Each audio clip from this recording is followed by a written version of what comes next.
Assalamualaikum warahmatullahi wabarakatuh. Perkenalkan, nama saya Muhammad Fikri Haikal dari kelas 10 RPL SMKTI Pratama, akan menjelaskan komponen motherboard.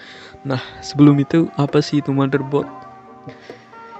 Ya, jadi motherboard itu adalah papan induk dari sebuah komputer yang menghubungkan berbagai komponen elektronik pada komputer. Komponen dari motherboard sendiri itu ada banyak, tetapi di video kali ini saya hanya akan menjelaskan 10 komponen penting yang ada di motherboard.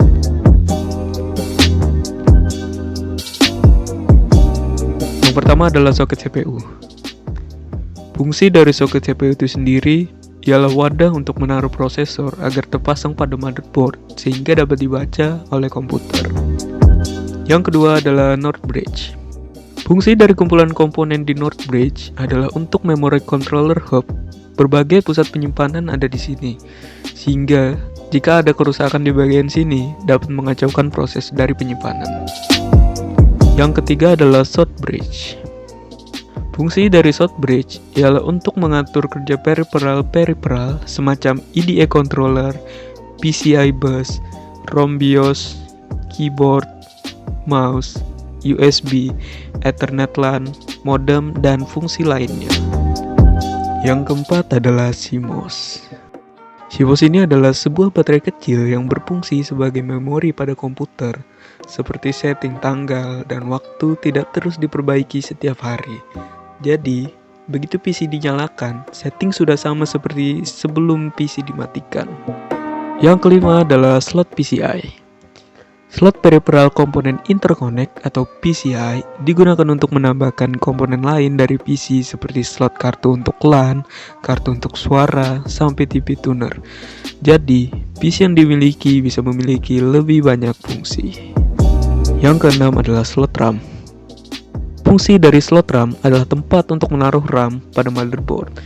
Semakin banyak kita menambahkan RAM, semakin lancar kinerja multitasking dari komputer. Yang ketujuh adalah slot AGP.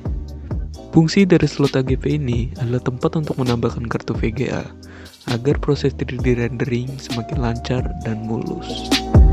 Yang kedelapan adalah konektor IDE. Konektor ini digunakan untuk menyambungkan perangkat IDE. Alat yang bisa dipasangkan adalah hard disk, DVD, CD drive. Jadi, komputer dapat membaca perangkat dan isi yang dimasukkan di dalamnya.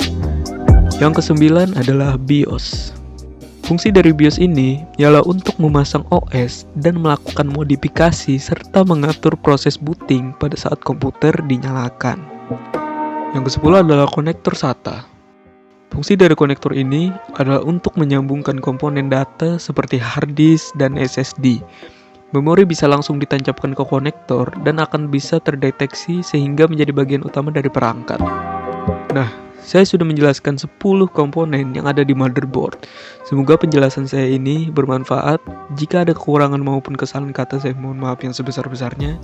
Saya Muhammad Fikri Haikal. Wassalamualaikum warahmatullahi wabarakatuh.